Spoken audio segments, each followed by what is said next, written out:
Okay, and we are back for some more Scarlet Hollow. I ended up purchasing the early access just a handful of days after finishing episode 1 because I couldn't stop. So we're gonna load our last save. If you'd like to, and they said if you'd like to continue with this world state in episode 2, please save your game now. Continue. All right. Would you like to see a recap? No, we're good. You open your eyes. The sun has risen, the birds are singing, you are still alive, and for now, you're safe. Your gaze wanders across the room to the window and the woods beyond. You wonder if the monsters are lurking there right now, just beyond the trees, ready to pounce as soon as you leave the crumbling estate. A familiar unease settles into your gut, tangling into a knot of anxiety wriggling as the events of last night play out in your head. You can't help but remember Duke, slumped against a tree, pieces of him scattered across the clearing. I wonder if I could have saved him probably, but then the poor little pupper would have been in danger, and obviously the pupper is more important than Duke, which might be a controversial opinion, but oh well. You're not sure if you'll ever feel okay again after what you've seen, but you can't stay in bed forever. Challenge accepted. Hunger pulls you from the clammy depths of the mattress. Ew, clammy? That just, like moist? Ugh. Oh, check on the opossum. No, you open the drawer to check in on the little opossum you met yesterday. Oh good, he's still here. That's nice. Pat the little man's? No! Leave the little man's in peace. Let him do what he do. What's the harm in letting the little man continue to nest in your clothes? Wait, no, he's in that drawer. I don't have clothes in that drawer. That's inaccurate. Sorry. I can no longer suspend my disbelief. At least your outfit from yesterday still smells pretty okay. Maybe no one will notice. Poke around the closet. Yeah, why not? Great, the doll didn't move during the night. That's what I was thinking. I want to check to see if it moved. Maybe it isn't haunted after all, though after everything you went through yesterday, that's hardly a consolation. Turn to your room. You turn back to the rest of the room. Let's look out the window. You creep toward the window, careful not to be seen by whatever might be lurking in the garden. For a second, you thought you saw movement. Yeah, it could have been an animal. It could have been something else. Whatever it was, it's gone now. Okay. Maybe you'll head out there and investigate after you've finished waking up. Let's text Stella. It's probably a good idea to check in with your new friend. You can't imagine she's holding up very well. Yo, what up? Hey, are you holding up? Hi. Hey, you up? Send a picture of a tired cat you found on the internet. How are you holding up? Yeah, let's be serious.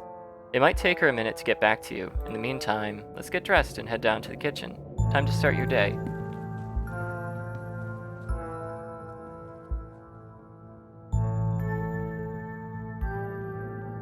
You're back in the kitchen. Frou-Frou eyes you from her favorite spot on the counter. Excuse me, ma'am, but may I pet you? No, she'll let me know. Leave the cat be. Look at that. Look at that sidelong glance. I'm sizing you up. I know that I'm the lord of this house, and you are my humble servant. She clearly doesn't want to be touched. You leave her be. Maybe she'll come to you when she's more comfortable. Hey. Did you know the police called me this morning? You've only been here one day and you've already had a run-in with the cops. Did the cops say anything about Duke? We were chased through the woods by monsters and you're worried about cops? There are monsters in the woods, we need to leave. I had a really rough night. Can you cut me some slack? What can I say? Trouble follows me wherever I go. Duke's blood is on my hands. I'm sorry. Can I hang out? Change the subject. Can I hang out with you today? What's the plan for the day? Is there anything I can do to help out? Okay. Did the cops say anything about Duke? Did they find the body? Body? They didn't say anything about a body, but apparently he never went home last night. And they had quite a few questions. There's a typo. They had quite a few questions about you, Ravenrook. And before you ask, don't worry, I told them that you're an upstanding citizen. Thank you. You seem unfazed by this. We were chased through the woods. Alright, these are new options, so let's choose one of them. Thanks for having my back. Another smile. Sure, what else is family for?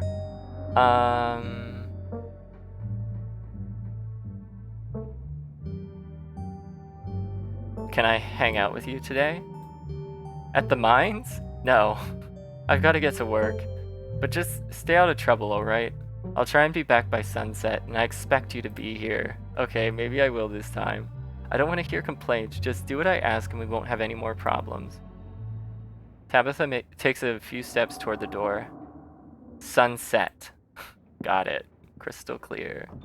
Your cousin huffily exits the kitchen. Her footsteps fade down the hall, ending in the characteristic creak, then slam of the front door as it opens and closes behind her. Once again, you are the only human in the estate. That we know of. A text from Stella. Hey, Ravenrook. Thanks for checking in. Hope you're alright, all things considered. I'm doing okay. Not great, but hanging in there. Oh, her phone battery's low. Up most of the night on cryptid forums, but no good answers yet. I'm at the library if you want to join. I have scones. Scones? Say no more. Cool, on my way. I'll be there in a bit, still waking up. After last night, hell no. I'm not really feeling up for it today. Ghost her. Wow. Yeah, I like a good scone. Scones? Say no more. And that's that. Time to start your day. Let's investigate the garden first. As your eyes wander to the garden door, you shudder, remembering the brief glimpse of something you saw from your upstairs window. Frou-frou, come protect me. It was probably just a raccoon, but the uncertainty of what you saw gnaws at you and compels you to investigate, if only to prove that it was nothing. I don't see anything in this picture. At the very least, you don't see anything now. Investigate further. You wander farther into the garden. Thank you. A lot of people say further when they mean literal distance, and further is only metaphorical distance, so I'm glad they got it right here. Trying to pinpoint the spot where that thing had been lurking, if indeed there had been a thing to begin with. Take it all in. Check the ground for clues. Yeah, let's check the ground for clues. Ooh, what's that? You crouch down, pushing aside the greenery to examine the soft earth. A boot print, a big boot print, and what looks like some kind of viscera? Your thoughts turn to the specter from last night. You snap a quick photo just in case it comes in handy. Yeah, we can show Stella. Text it to Stella. You send the photo to Stella. Look what I found in the garden across from my window. No way that's Tabitha-sized. You head back inside. Time to figure out what to do with the rest of your day. Close the back door, first of all.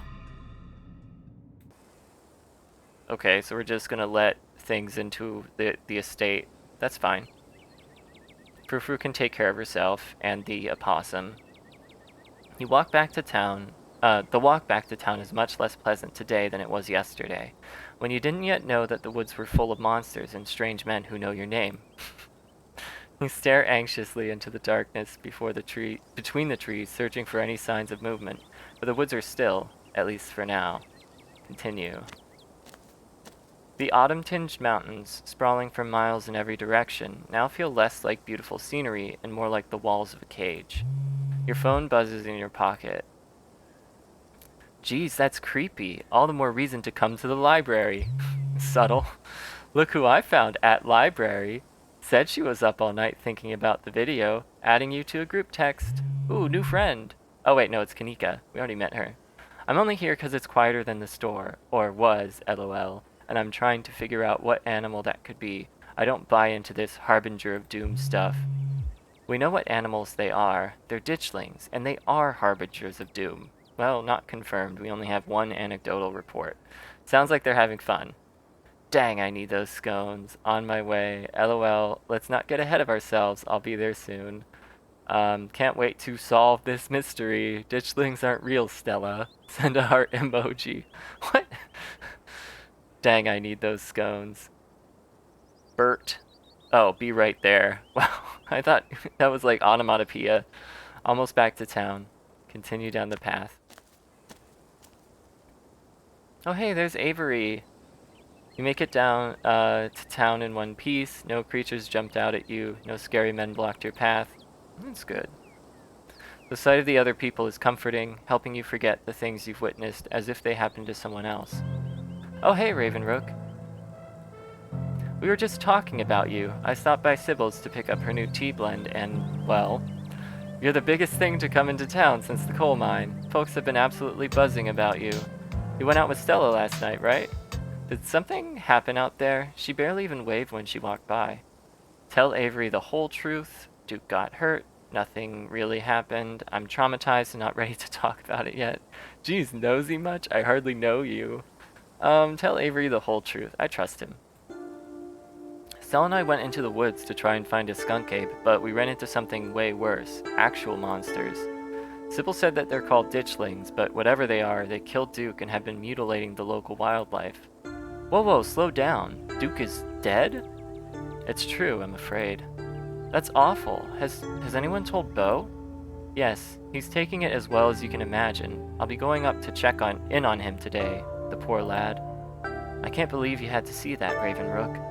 Tell you what, I'm on break for the next half hour. How about you swing by the diner, when he can fix you some of Sybil's new blend and try to calm your nerves?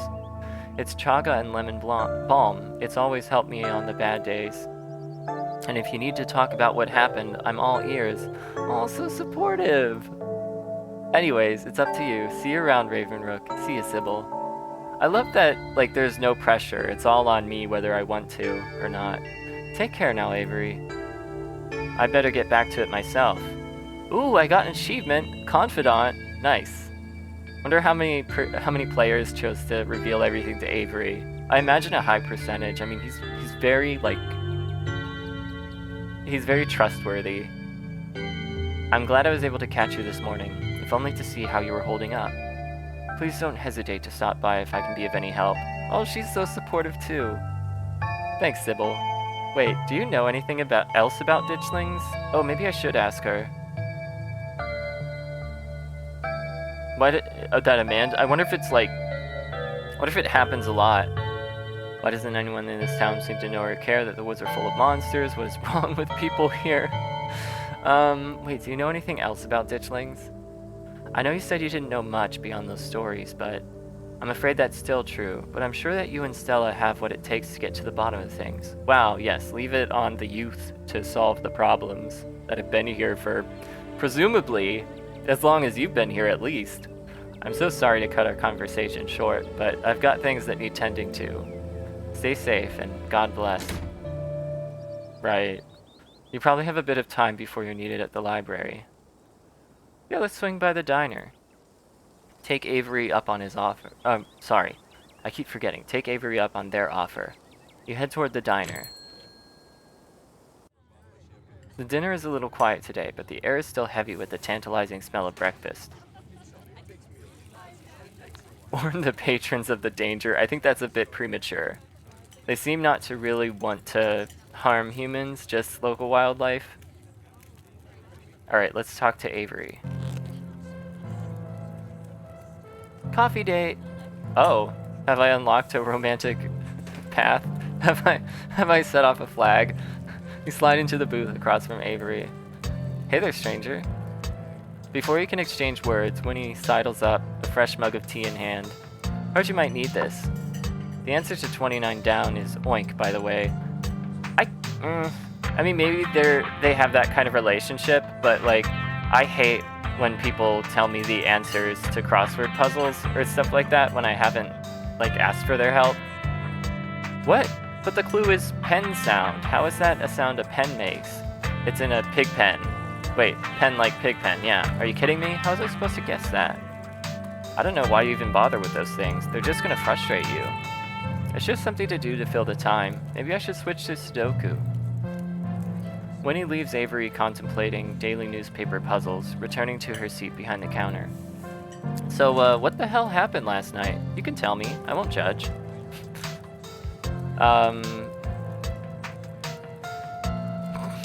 I can flirt. I guess we could chat about last night, but I actually came here because I wanted to get to know you.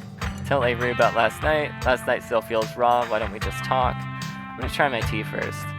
Hesitantly take a sip of your tea. It tastes like you're drinking mold that someone tried to unsuccessfully spruce up with lemon balm. What the hell is in this? Politely put the tea down and never pick it back up. It tastes healthy. Yeah, that's how I'd feel. Take another sip. Flavor is strong and slightly unpleasant, but something that tastes this bad must be good for you. That's flawed logic. Wow, not a lot of folks take to chaga so quickly. Oh, that's like mushroom. Yeah, it's a fungus that grows on birch trees around here, supposedly super healthy, and it makes for a challenging drink. Color me impressed. Alright, let's tell Avery about last night. You spilled the beans. Glad to have someone to talk to about the horrors you've witnessed. Wow, that is some heavy stuff. No wonder Stella seemed distant. Monsters in the woods. I may not have lived here long, but I've never heard of anything like that happening around these parts. I can't say I like the thought of it. Now that I think about it, when the cops came in for their morning coffee, they mentioned something about going out to the woods to look for someone. It must have been Duke. They seemed so disconnected from it, I figured it couldn't be very serious, but wow. What if the cops are in on it? They seem weirdly suspicious of me. I'm sure they've seen much worse. Small town cops not knowing how to do their jobs? Sounds about right. They seem weirdly suspicious of me. I don't get it. They saw Stella's footage. They saw what happened out there, but it feels like so far, all they've done is hound me. Hey, I don't know if it'd help your anxiety, but even if they think you did something, I'm pretty sure they wouldn't bother going after you. Those cops come in here every day, and I feel like I know them pretty well by now. And let me tell you, they have no follow-through. That's reassuring. I can't tell you the number of complaints they've just, dropped after a day or two. And I'll vouch for you if they try anything. Oh, thanks, Avery. I hadn't pegged you as a transplant. Where are you from? Do you regret moving here? You should get out of here before things get any worse, and take me with you. Where are you from? I moved here from Charlotte, gosh, 3 years ago now? Maybe a little more. I've lost track. Aunt Winnie offered me a place to stay and a job, and who was I to pass on that sort of generosity? To be honest, it still feels like I just moved in. Practically everyone apart from the Cole folks grew up in this town, so it's like I'm the perpetual new kid. Don't get me wrong, folks here are plenty polite and friendly, but there's a shared history I'll never be a part of.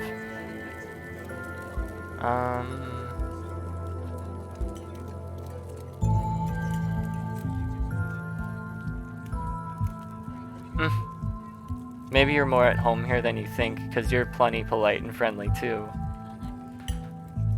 Stella really talked up your party yesterday. I don't think she'd have done that if she didn't think you were really part of the town. It could be that you're getting in your head about fitting in. Hey, thanks. I hadn't actually thought about it like that.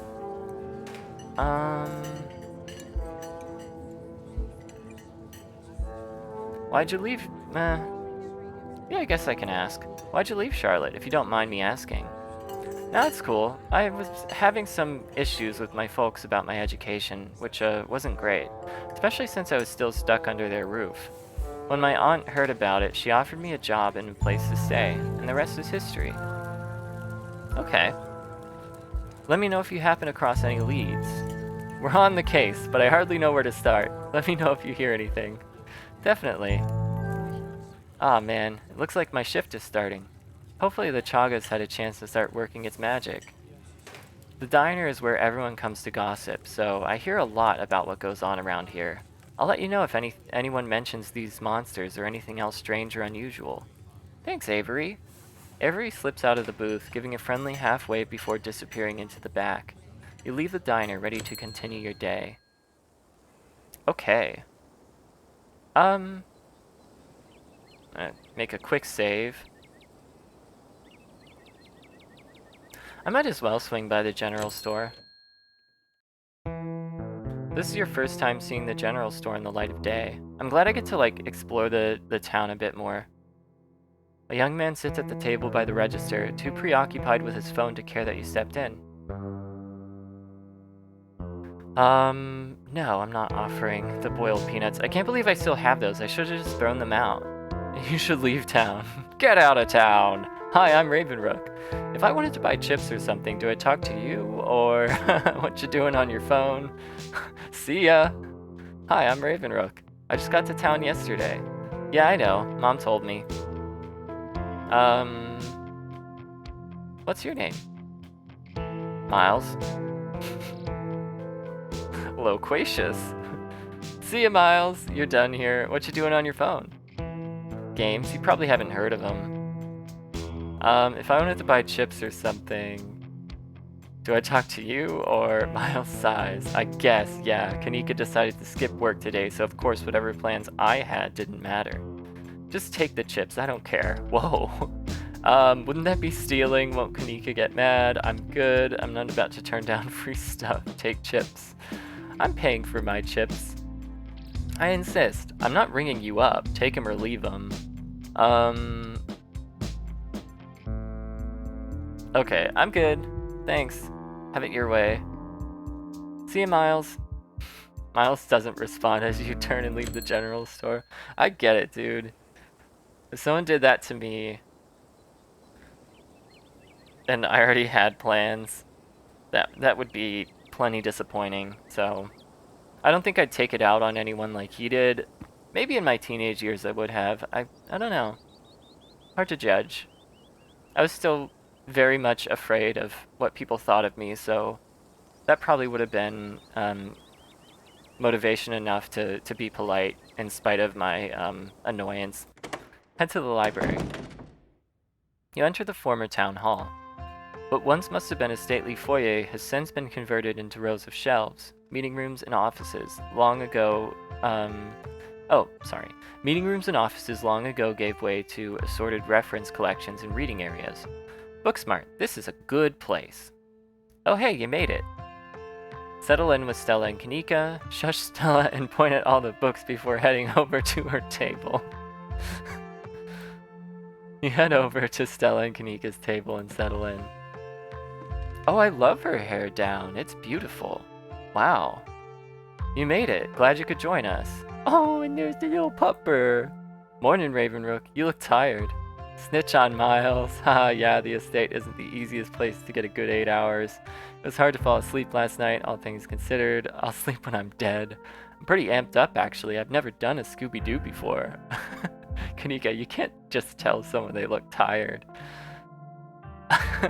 I'm still amped up on adrenaline, actually. I've never done a Scooby-Doo before. Some creepy old guy with a real estate scheme and a bad costume is at least a little more believable than monsters and curses. All we need now is for Gretchen to start talking. If I had chosen talk to animals, I could be like, well. Anyways, I guess we should get started. Oh, before I forget, we've got to talk about that photo you sent me this morning.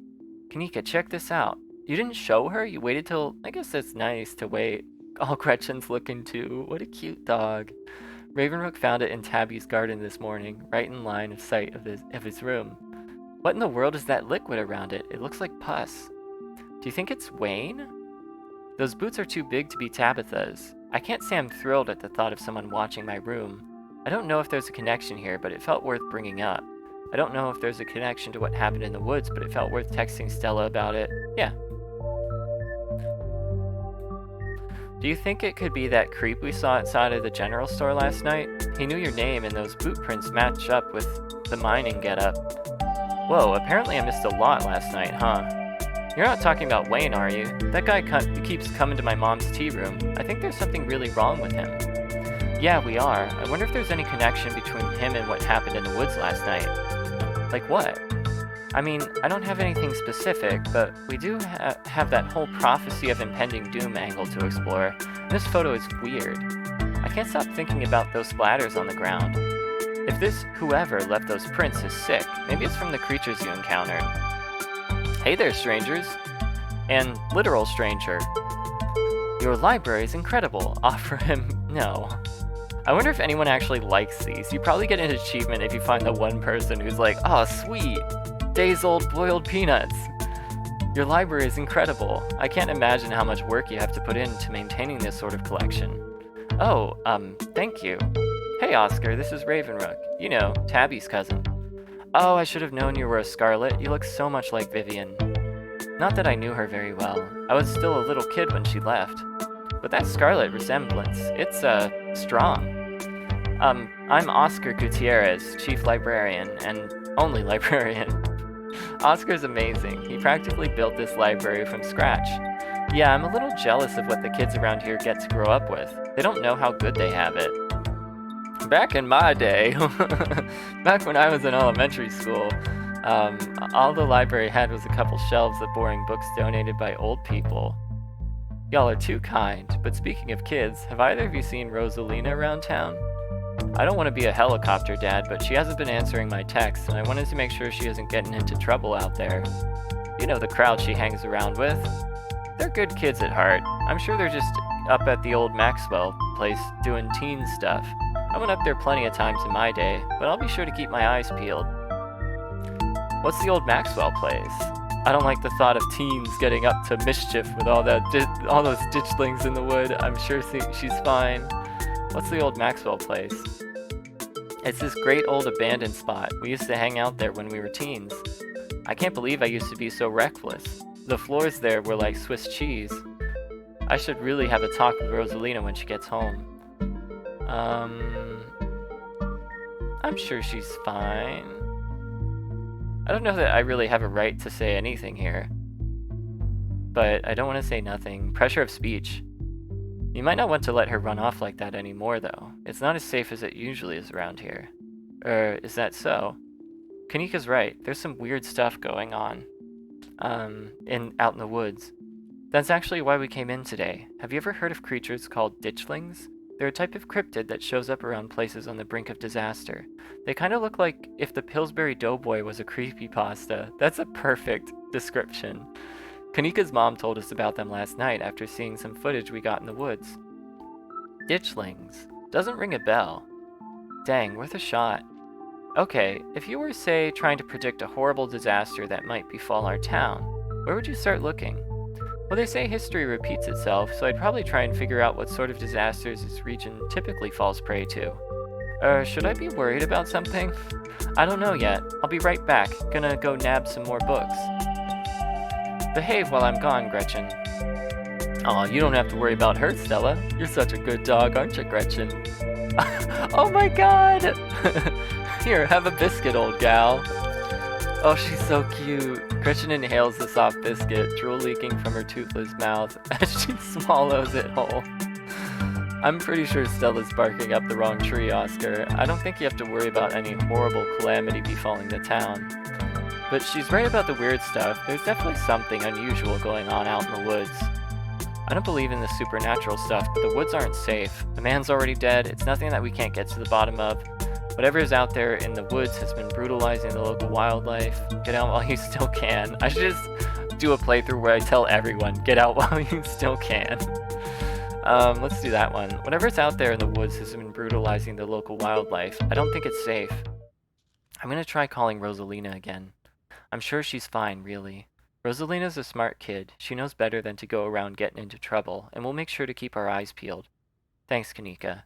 And Ravenrook, if you see a 13-year-old girl with a black braid and glasses, would you let her know her dad is worried about her? You got it, dude. Oscar anxiously wanders off, phone in hand. Got him. Just grabbed a whole mess of local history books. Stella sets a massive pile of books on the table and pulls up a chair. All right. Got our snacks? Got our source documents? Let's get this research party started. This is going to be so much faster with the two of you here to help out. I'll be doing most of my research online. You never know what kind of weird biases the folks writing these books might have. It's true. Whatever you find online might be biased too, you know. Also true. Which is why we cross-reference things. Yeah, you're right. It's good to cast a wide net. Guess the books are up to me and Ravenrook. Reading awaits. I want a scone. But I guess that's gonna have to wait. I want to read about the coal mines. I bet that has something to do with it. Forced into retirement at age 50 due to a war injury from his time in the Indian Wars, exacerbated by his short stint serving as a captain in the Confederacy. Silas Scarlet also lost his eldest two sons to that bloodiest of wars, leaving his third eldest son, Andrew Jackson Scarlet, to take charge of the mine. Under his leadership, the mine prospered, undoubtedly in part due to the growth of the railroad industry. managed to evade the coal union for decades, making them one of the most profitable mines in the country. Andrew Scarlet built the surrounding town into what it is today, with expensive stone buildings, a bustling main street, and overseeing it all, the elegant Scarlet Estate that was, until 1889, the largest and finest feat of architecture in the region. Culminating in the tragic collapse of 1918, it was found that Charles Shaw, the co-manager of the mine, had loosened security measures to increase production during World War I, resulting in a fatal collapse and the deaths of over 160 men and boys, some as young as 10. My god. I really like this part here. The writing and the storytelling, especially like justifying just enough the loosening of security measures due to the increased production during World War I, like that demand that was placed on factories and other types of operations like this because of the need for resources to fuel the war effort. So really well done.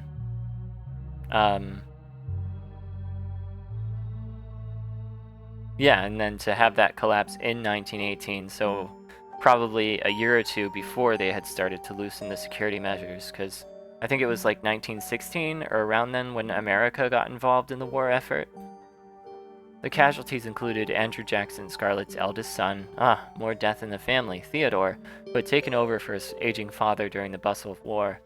His brother, Enoch V. Scarlet, managed to pull the mine from the brink of ruin, thereby saving the town. So this is how your family made its fortune. Okay? I want to learn more about my family. Silas Everett Scarlet was born to Colonel Everett J. Scarlet in 1818. One of 12 siblings. Wow. He grew up in eastern North Carolina during a tumultuous time in the state's history, and not much is known about his life before he joined the Army in 1836. He quickly rose through the ranks in part due to his father's connections, but also due to a particular ruthlessness for which he received the nickname Bloody Silas Scarlet. Damn. The federal government granted the now Captain Silas a tract of bounty land in exchange for his service in the Indian War, and he settled in the hills of North Carolina in 1841. That land would become Scarlet Hollow.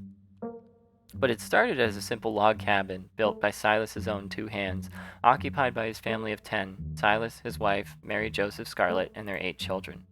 Logging business brought many workers and fellow landowners to the hills, but it wasn't until Silas Scarlet discovered rich seams of coal running underneath the entire region that Scarlet Hollow was really put on the map.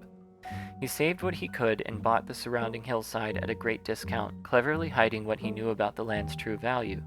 Thus, he had all the resources to found Scarlet Hollow's now famous coal mine. You're finished with this one. Alright, now the folk monsters. A few entries catch your eye. Wampus cat. Ooh. Yeah, because that could have to do with that cat-like creature. Often linked to Cherokee legends, some cite the Wampus cat as originating with the story of a woman who sought vengeance against a monstrous cat demon for driving her husband mad. She hunted it down, and by wearing a bobcat mask, tricked it into using its own vile magic on itself, freeing the people of their region from its evil. Others say the creature comes from the story of a woman who wore the pelt of a wild cat to witness forbidden hunting rites. The hunters of her village gathered to perform the rites, and she watched in secret from underneath the cat's pelt, but was soon discovered. For her indiscretion, she was fused with the pelt and transformed into a creature that was neither human nor cat, forced to wander the wilderness alone, feared by all. Her calls are those of great sadness and serve as a warning to anyone who dares go against tradition. Sorry, 1 second.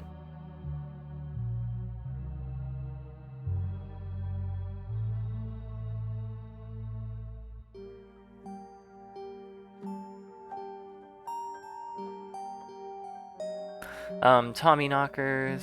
Yeah, why not? Tommyknockers originated in Cornish mythology, spreading to the United States when Cornish immigrants began working in Appalachian mines. They're named for the knocking that can be heard from seemingly within the walls before a cave-in. According to some, the knocking serves as a benevolent warning. Others believe that the creatures take stolen hammers to the supports of mines and collapse them on whoever is unfortunate enough to still be inside. They are traditionally thought to be impish, leprechaun-like beings, but some claim they are the spirits of dead miners, forever cursed to haunt their final resting place. That seems relevant. Telepo, a small creature with a long tail and wide yellow eyes. There was a hunter who lived in a tiny cabin in the middle of the woods. Needs to be an inn here, all alone with his hunting dog. One night, after a particularly bad week of hunting, both their stomachs empty, the hunter spied something out of the corner of his eye. Some small creature had gotten into the cabin through a hole, and before he could even figure out what it was, he'd drawn his gun and fired at the thing, his hunger guiding his action. But it was quick and ran away through its hidey hole and out of sight, leaving only its long black tail shot off by the hunter's rifle. "Guess this'll have to do," he said to his dog and threw the tail in a pot to cook a soup. Ew. He and his dog ate well that night, the tail filling them both up. The hunter crawled into bed, satisfied, and his dog curled up at his feet. He woke up to the sound of long nails scrabbling across wood. His dog was nowhere in sight, only a rumpled spot on the covers where he'd been, and in the gloom he saw two big yellow eyes staring right at him. "I want my taily po," a high, hoarse voice croaked from the darkness. "Go away," he screamed at the thing, but it stepped closer to him, still shrouded in darkness, the sound of long claws dragging across hardwood accompanying its movements. "I want my taily po," the creature growled again. "I'll get my dog after you," the hunter squeaked, his voice catching in his throat with fear, but there was no dog to be seen. "I want my taily po." Before the hunter could do so much as scream, the creature leapt from the darkness, long claws stretched out toward the hunter. No one is sure what the creature did to him that night, but the next morning, all that remained of the hunter, his dog, and his cabin was a chimney, standing alone in the woods. You're done here. You close the book and put it back. "I think I'm all done. Let's check in."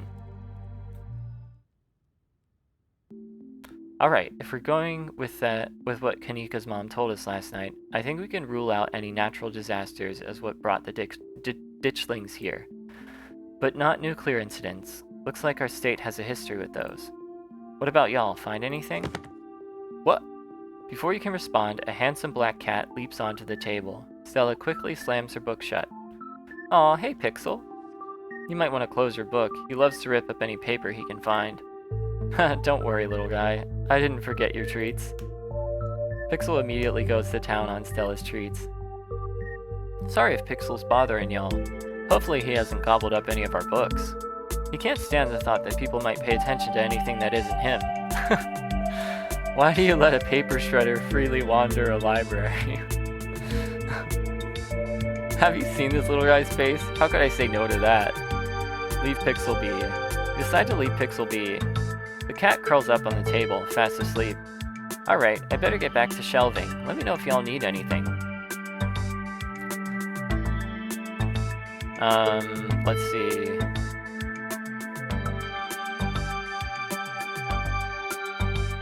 I want to talk about what I found first, but I'm actually going to stop it here and pick up next time.